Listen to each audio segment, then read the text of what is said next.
Assalamu alaikum dear students. Today we are going to read about the next socio-religious reformer, namely Dayanand Saraswati. बच्चों, आपको पता है कि इससे पहले हमने पढ़ा ब्रह्मो समाज के बारे में, हमने पढ़ा राजा राम मोहन रॉय के बारे में, और आज मैं आपको बताऊंगी दयानंद सरस्वती के बारे में. ये भी एक सोशो रिलीजियस रिफॉर्मर थे. He was born in 1824. 1824 में ये पैदा हो गए थे और ये फाउंडर थे किसके? आर्य समाज के, या हम आर्य समाज को दूसरे नाम से बुलाते हैं सोसाइटी ऑफ नोबल्स. अब आप बोलोगे मैम ये आर्य समाज होता क्या है? ये जो आर्य समाज है ये एक रिफॉर्म मूवमेंट था जो स्टार्ट हो गया था 1875 में, जहाँ पे पीपल चाहते थे फ्री होना किससे? From the domination of the upper class और अपर कास्ट और रिचुअल्स. ये एक ऐसा हिंदुइज्म में ये एक ऐसा रिफॉर्म मूवमेंट था जिसमें वो चाहते थे कि जो अपर क्लास के लोग हैं, जैसे कि हिंदूज़ में आपको मैंने ऑलरेडी बोला हुआ कि कास्ट सिस्टम बहुत था, तो वहाँ पे अपर कास्ट थे जैसे ब्राह्मण्स, फिर ऐसे ही बाकी बाकी बाकी. तो वो चाहते थे कि जो ये ब्राह्मण्स की सुपीरियॉरिटी है, जो उनके रिचुअल्स है, ये उनसे मुक्ति चाहते थे, क्योंकि on every verge, on every point of time वो क्या करते थे? वो उनको बहुत डोमिनेट करते थे, वो उनको बहुत मतलब लो फील कराते थे. तो मस्तमन हवन के आप लोग हमारे सामने कुछ नहीं हो, हम सुप्रीम हैं. तो उनको वो ठेस पहुंच जाती थी. तो they wanted, this was religious movement जिसमें वो चाहते थे कि जो ये सुपीरियॉरिटी है ब्राह्मण्स की वो ख़त्म होनी चाहिए. और जो ये आर्य समाज है इसका सिर्फ ये काम नहीं था, ये सिर्फ इसका मकसद नहीं था ये ऑरिजिनेट होने का. इसका मकसद ये भी था कि ये चाहता था कि कंडेम करे, छोड़ दे आइडियल वर्शिप को, एनिमल सेक्रीफाइस को, कास्ट सिस्टम को, चाइल्ड मैरिज को और एक्स्ट्रा एक्स्ट्रा को. ये इनको बहुत ही ज़्यादा मतलब इनह्यूमैन एक्टिविटीज़ से इनको चाहते थे. इन शॉर्ट ये जो इंसानियत के ख़िलाफ़ जो चीज़ें थी ये चाहते थे कि वो सारी चीज़ें से इनको मुक्ति मिले, इनकी सोसाइटी जो है वो इन सारी चीज़ों से फ्री हो जाए. दयानंद सरस्वती जो है he believed that none of these actions receive sanction from the Vedas, the most sacred and ancient text of the Hindus. जो ये दयानंद सरस्वती है ये बोलता था कि जो भी ये हम करते हैं, जो भी हमें करते हैं कि एनिमल सेक्रीफाइसेस और ये चाइल्ड मैरिज, जो हमारी सबसे पुरानी और जो हिंदू धर्म का वो सबसे पाक मानी जाती है बुक वेदास, ऋग्वेदा, अथर्ववेदा, यजुर्वेदा और सामवेदा. जो ये वेदा है, वेदाचार है, ये बहुत ही ज़्यादा सैक्रेड माने जाते थे. और ये बोलता था कि ये सारी जो चीज़ें हैं ये वेदास बिल्कुल भी हमें सैंक्शन नहीं करेंगे, हमें बिल्कुल भी अलाउ नहीं करेंगे ये सारी चीज़ें करने के लिए. ये बिलीव करता था इन सिंपल प्रेयर्स. ये जो रिचुअल्स थे इनके, ये सैक्रिफाइस करने, ये गॉड्स और गॉडेस को चढ़ाना, और जो टफ टफ रिचुअल्स थे इनके, ये चाहता था कि नहीं, ये सारी चीज़ें सही नहीं है. ये बिलीव करता था सिंपल प्रेयर पे. अल्लाह, ये अपने गॉड्स को प्रे करते थे इन a very simple manner. Arya Samaj जो है ये बहुत ज़्यादा पॉपुलर हो गया नॉर्थ इंडिया में, specially among the ordinary people who were tired of spending a lot of money on rituals. जो ये आर्य समाज है ये बहुत ही ज़्यादा फेमस हो गया आम लोगों में, जो बहुत थक गए थे, जो बहुत बहुत थक गए थे इन रिचुअल से. डे टू डे रिचुअल्स जो इनके इनके होते थे, ये रिलीजियस रिचुअल्स, और जिन पे इनको बहुत पैसा खर्च होता था, ये बहुत तंग आ चुके थे इन चीज़ों से. तो इन्होंने ज़्यादा इसमें पार्ट लिया. अगेन मच लाइक राजा राम मोहन रॉय जो है, राजा राम मोहन रॉय ने जितनी ये मतलब फेम हासिल की, ये जो दयानंद सरस्वती है इसने भी इतनी फेम हासिल की क्योंकि ये दोनों बिलीव करते थे सोसाइटी को चेंज करना किससे? एजुकेशन के through. They wanted to change the society through education. They believed कि अगर सोसाइटी चेंज हो सकती है, this is all because of education. Education की वजह से ही हम अपनी सोसाइटी चेंज कर सकते हैं.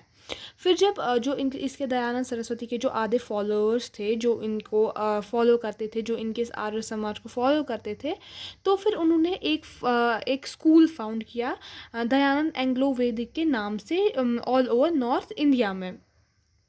These schools run even today. ये जो स्कूल्स हैं ये आज भी इवन जो चलते हैं. ये आज भी चलते हैं ये स्कूल्स, और ये क्या करते हैं, ये एक बहुत ही अच्छी वहाँ पे तालीम देते हैं जो मिक्सचर है ट्रेडिशनल और मॉडर्न एजुकेशन का। ये भी चाहता था कि जो वुमेन सेक्ट है इसकी सोसाइटी का वो भी एजुकेटेड हो, और ये चाहता था कि जो वेदास है इनके जो ये किताबें हैं, रिलीजियस बुक्स है, ये चाहता था कि ये ट्रांसलेट हो जाए हिंदी में ताकि जो कॉमन पीपल है वो भी ये जो वेदास है पढ़ सके।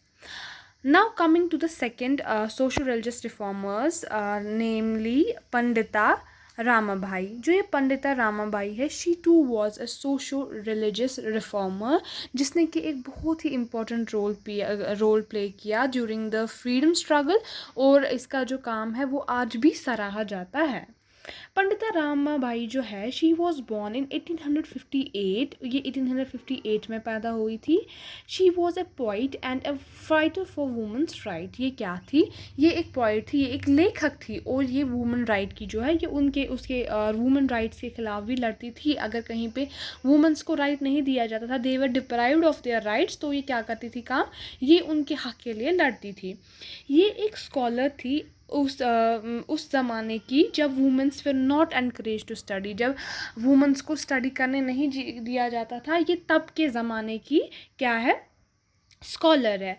तो इनफैक्ट जो इनके पापा है उनको अपने घर से भी बाहर फेंक दिया गया था इस रीज़न से, क्योंकि वो अपनी बीवी को पढ़ाना चाहते थे, और जो सोसाइटी है उन्होंने उसको अपने घर से ही बाहर फेंक दिया। रामाबाई जो है ये जब 15 साल की उम्र की थी, ये मोर देन 20,000 वर्सेस पढ़ सकती थी, मतलब रिसाइट कर सकती थी। दो she faced numerous social taboos, she tried to improve the position of women in society. मतलब इवन दो उसको बहुत सारे सोशल टैबूज़ का सामना करना पड़ा, सोसाइटी के प्रेशर का सामना करना पड़ा, but she tried to improve. जो उस टाइम पे सोसाइटी में वुमेंस की कंडीशन थी, पोजीशन थी, she wanted to uplift womens despite so many criticise from the society. उन्होंने फिर भी अपनी जो ये वुमेंस की जो ये कंडीशन थी उसको ही उस पर बहुत ही ज़्यादा इम्प्रूव करने की कोशिश की। She founded the Arya Mahila Samaj in Pune and later the श्रद्धा सदन, ए शेल्टर होम फॉर विडोज़।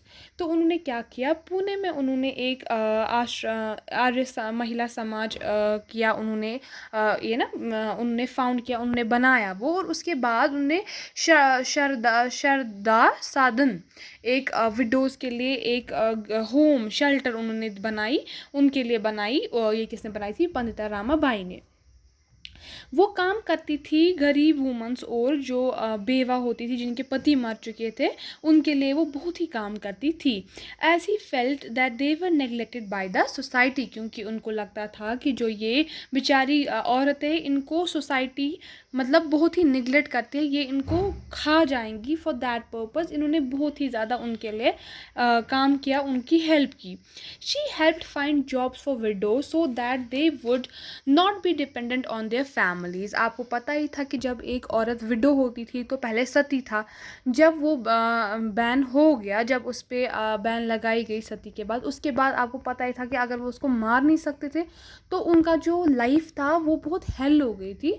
जो इन विडोज़ की लाइफ थी वो बहुत हेल बन चुकी थी, क्योंकि अब वो उनका पति नहीं था तो ओब्वियसली वो उनके ससुराल वालों के ऊपर डिपेंडेंट थी। एंड एट दैट टाइम किसी विडो का ससुराल वालों में फंसना वॉज लाइक हेल, मतलब जिंदा जहन्नम।